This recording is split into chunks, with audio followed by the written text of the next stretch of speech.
Ko sem rodila, je začela moja pristnost in taki raw momenti na Instagramu in takrat je začelo rasti, ker neke pristnosti takrat se še ni delilo in meni je bilo ful težko biti mama. Jaz pač, ko sem postala mama, jaz sem bila zgubljena. Meni je bilo grozno, jaz sem se spraševala več čas, kaj mi je bilo tega treba. Meni se je life obrnil na glavo, ima tako 1000%, ne 100%.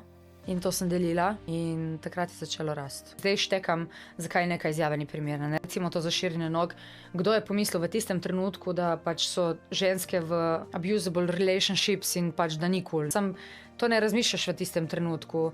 A veš kaj, ljudje hodimo čez različne zgodbe. Jaz recimo, ko se bunim, da je moja hčerka naporna in ne vem kaj, je na drugi strani mogoče neka punca, ki si želi imeti otroke, pa jih ne more imeti. In jo prizadene, da se jaz bunim.